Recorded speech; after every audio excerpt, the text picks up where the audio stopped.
What's good, YouTube? And welcome to the house. I never thought I'd see "to the moon" trending over on Twitter, but it's not in relation to crazy vintage trading cards. Instead, it's in relation to AMC stock and also GameStop, among others, being run in by Reddit to somehow destroy hedge funds and crazy stuff going on there. But we're here to talk about the Yu-Gi-Oh! Market, so let's go ahead and get into it, starting with some unfortunate news here, with a bunch of product delays coming. This pertains to Ancient Guardians getting pushed back just about a week from April 30th towards May 7th, but then Lightning Overdrive almost a full month pushed back from May 14th until June 4th, and then the God card accessories, the game mat, cards, sleeves, card cases, portfolio, all that's getting pushed back from around June 11th to June 25th. So we know Konami and many other card game distributors are dealing with delays right now. Factories can't print enough fast enough that they want, and also there's shipping delays and other stuff happening there.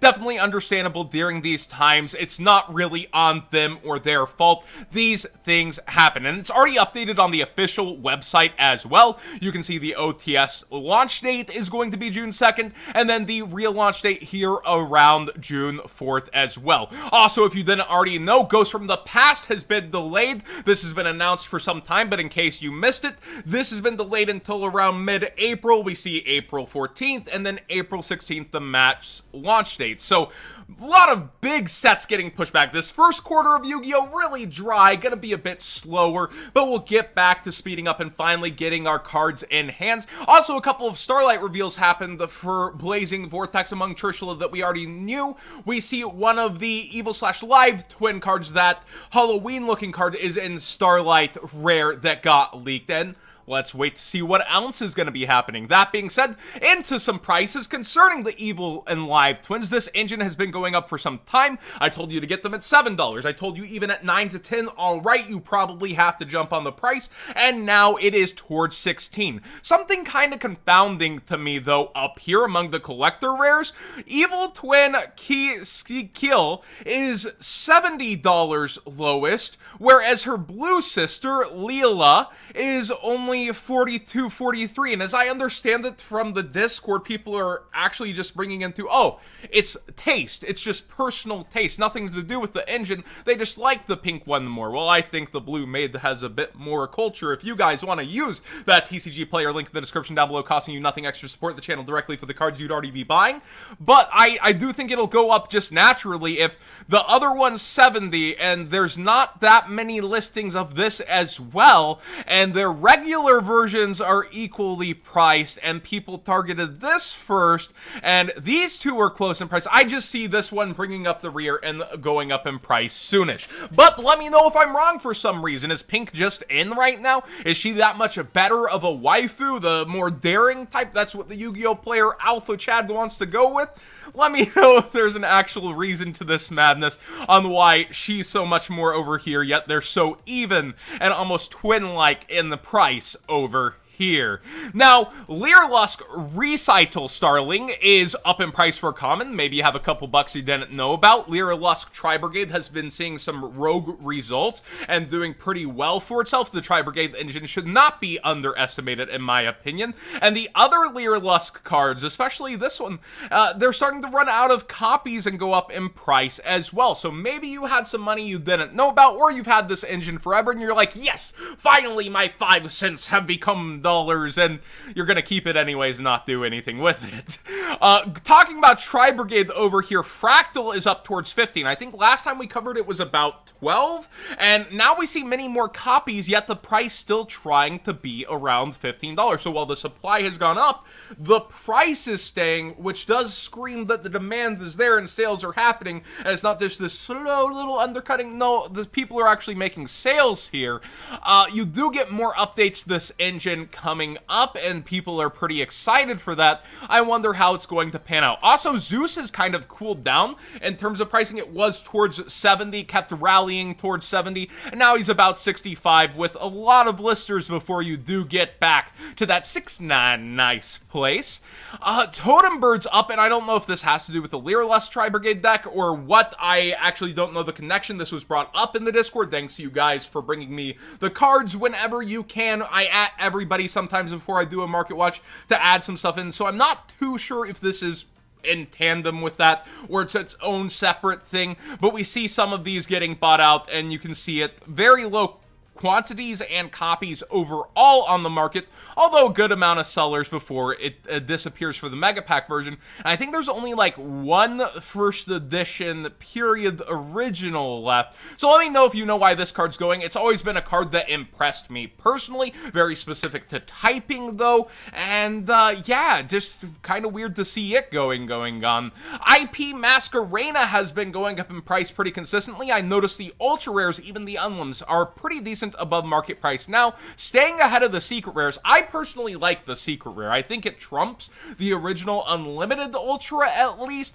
and it kind of gives you that feel of being close to the Starlight. The Starlight also becoming stonks once again, kind of rallying a bit as we saw a lot of the Starlight market dipping down, and this is still down versus once where it was at one point when the craze was all about it, but it's still very high. I would say it's close to its peak, where 800 lowest was like a blip, I guess, compared to its overall lifespan. So it is rallying a little, and so people do seem to be coming back to Starlights. Remember, double sleeving now allowed here in the TCG, definitely going to help the case for Starlights as we turn back towards IRL events, for them not to end up being noticeable in the deck and you getting DQ'd when you don't even play Extravagance and you have Starlights in your extra deck. That would be a terrible fate. But I digress. I think you probably should still be grabbing the secret rare now. It would be nice to see another reprint of this card, but who knows how long that's going to happen, as we've seen some pullbacks like Evenly Matched and other things like that from structured decks. I wonder when this will be on Konami's mind to do that reprint was so good, let's do it again.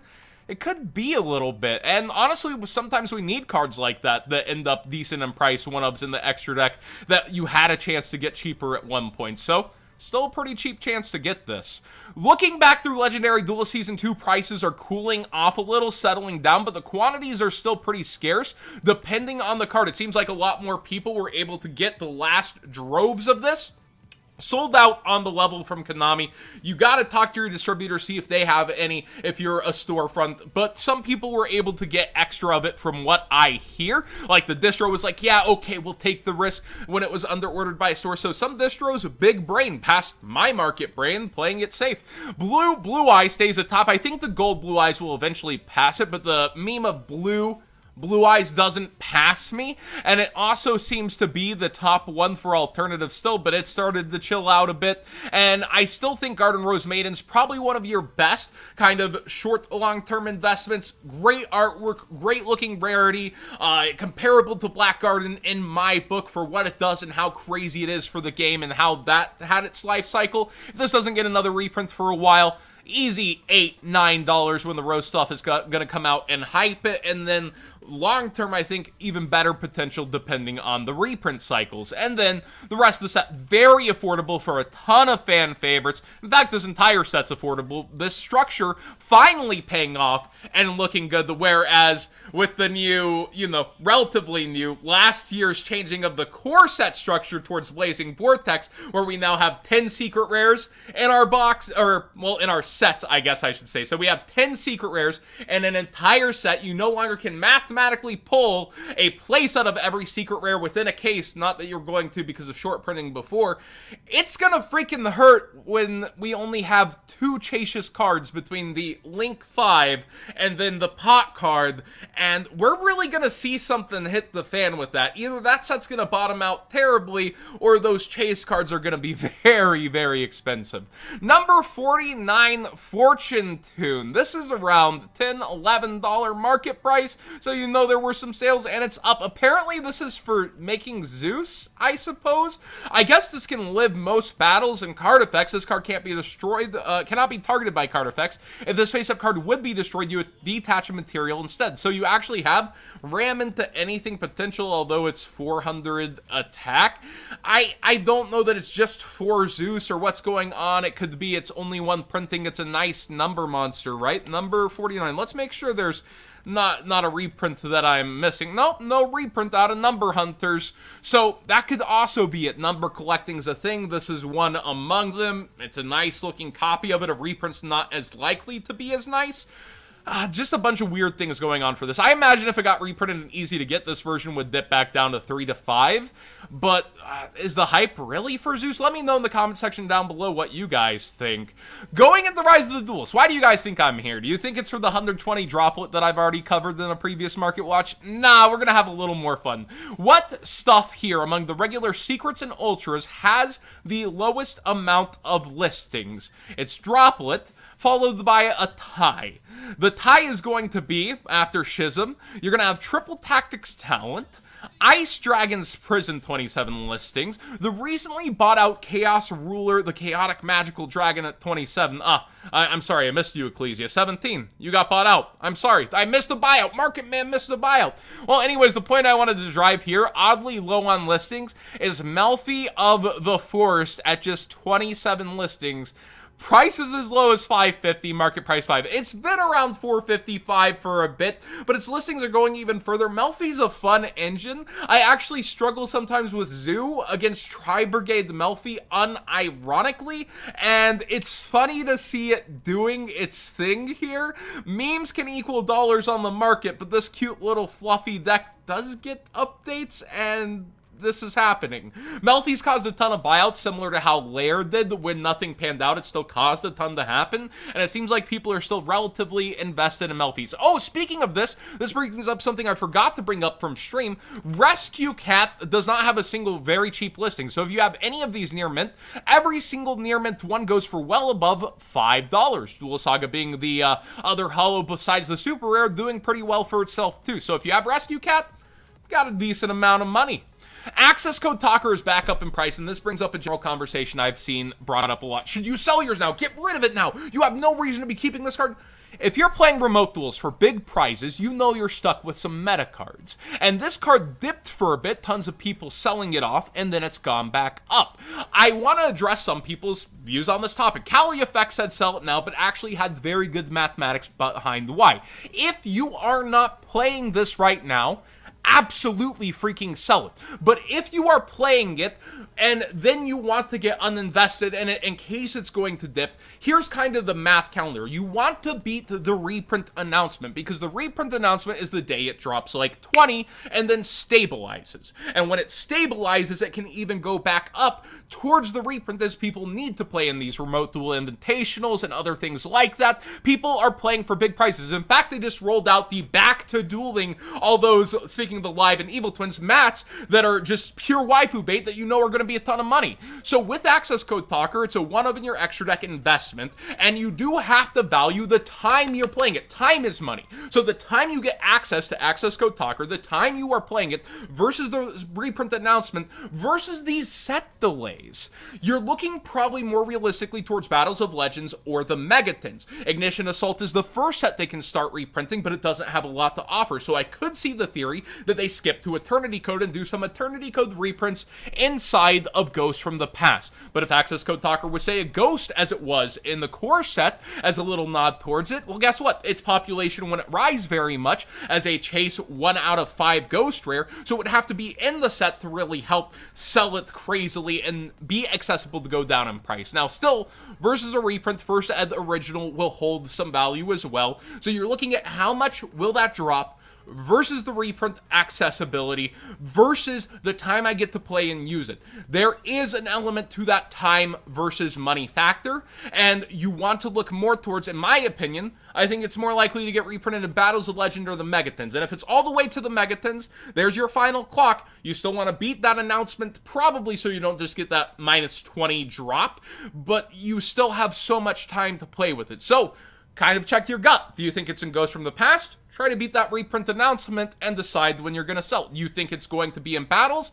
or the Megatons? I think that's much more likely. They could try to make Battles of Legend really good again. 10,000 Dragon was the only thing to save it.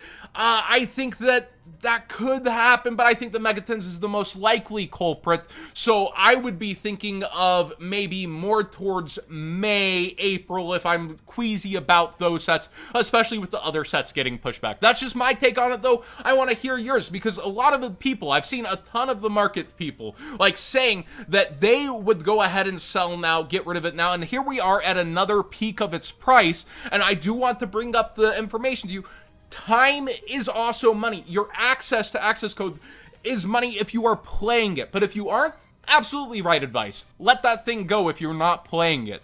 And that ends today's Market Watch. I thought I had something else, but it was an empty tab where I was looking for more stuff. I do enjoy conversations like this, though. This is not drama. This is not shots at anybody. Like I said, Cali Effect's completely right. If you like have this to the side, you have extras in your trade binder, don't get stuck with them. There's a risk factor to you holding on versus a reprint announcement, and we've seen that people caught off guard big time. Like, remember Pot of Duality in history? Old school vendors remember that $165 card snapped in a day down to $60 with a 10 announcement. That was one of the sickest moments in history. But thanks for watching today's Yu-Gi-Oh! Market Watch. Please subscribe if you haven't already. Give this video a thumbs up if you enjoyed the conversation. If you want to join for anime talk or other stuff going around the market on the stream, that'll be tonight at 7 Central for bonus stream here on the channel.